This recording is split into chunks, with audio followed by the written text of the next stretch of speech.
Hello friends பார்த்தீங்கன்னா, இன்னைக்கு மீடியாவுல வந்து நம்மளுக்கு ரொம்ப பரபரப்பா பேசக்கூடிய நபர்கள் வந்து 2 பேரு தான். ஒண்ணு வனிதா விஜயகுமார், இன்னொன்னு இளையராஜா அவர்கள். இவங்க 2 பேருமே வந்து என்ன பிரச்சனை அப்படின்னு பார்த்தீங்கன்னா, ரீசென்ட்டா வந்து நம்ம வனிதா வந்து ஒரு படம் ரிலீஸ் பண்ணியிருக்காங்க.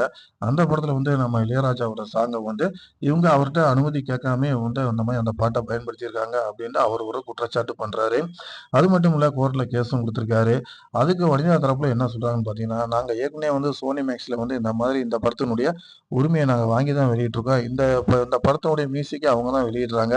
அதனால எங்களுக்கு இதுல ஒண்ணும் பிரச்சனை இல்ல. ஒருவேள வந்து அவரு வந்து லீகலா அத வந்து அப்ரோச் பண்ணா, நாங்களும் அத பண்றதுக்கு ரெடியா இருக்கிறோம் அப்படின்னு வனிதா சொல்லிட்டாங்க.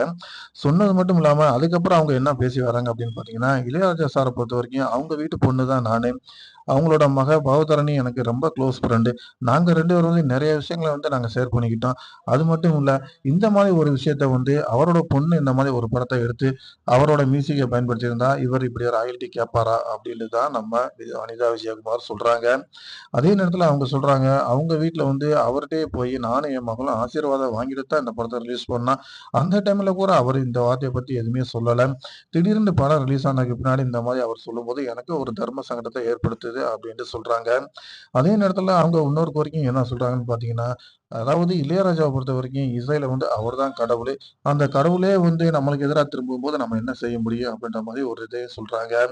அவரு வீட்டு பையனே வந்து என்ட்ட வந்து ஒரு லவ் சொல்லும்போது, "என்னைய பிடிக்குமா? எங்க அப்பாவ பிடிக்குமான்னு?" கேட்டா, நான் அப்பயே சொன்னேன், "அவர தான் எனக்கு பிடிக்கும்" அப்படின்னு.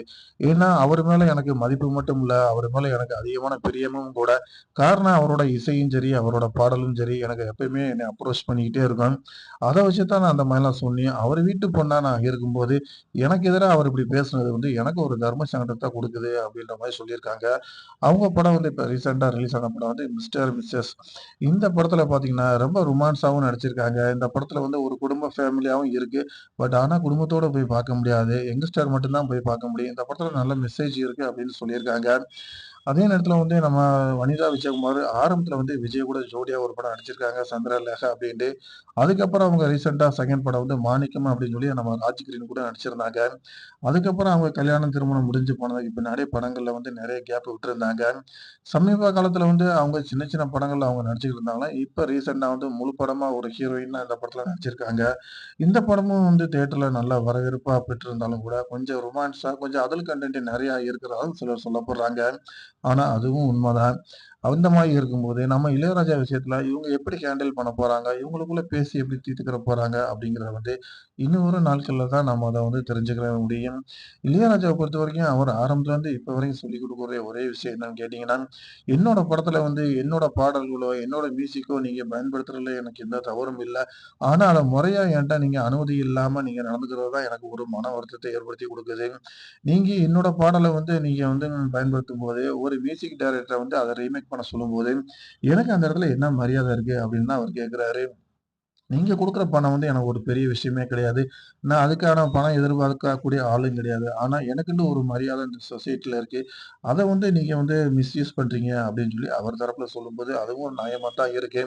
அவர வந்து நம்ம முறையா வந்து நம்ம அனுமதி கேட்டு அவரோட படங்கள்ல இருந்து நம்ம சில மியூசிக்கோ அல்லது பாடல்களோ நம்ம எடுத்து போடுறதுல எவ்வித தவறும் இல்ல. அதுக்கு அவரு மாட்டின்ட்டு சொல்ல போறதும் கிடையாது. ஆனா, அந்த விஷயத்த வந்து யாருமே முறையா செய்யறதில்ல. இதனால அவருக்கும் சரி, இவங்களுக்கும் சரி ஒரு தர்ம சங்கடமான ஒரு சூழ்நிலை ஏற்படுது அப்படிங்கிறது தான் உண்மை. ஃப்ரெண்ட்ஸ் உங்க கருத்துக்கள நீங்க கமெண்ட்ல பதிவு பண்ணுங்க. லைக் பண்ணுங்க, ஷேர் பண்ணுங்க. நம்ம சேனல தொடர்ந்து ஆதரவு குடுங்க. கண்டிப்பா நல்ல நல்ல புது புது அப்டேட்டுகள வந்து நான் கண்டிப்பா வந்து எக்ஸ்பிளைன் பண்ணிக்கிட்டே இருப்பேன். Thank you friends.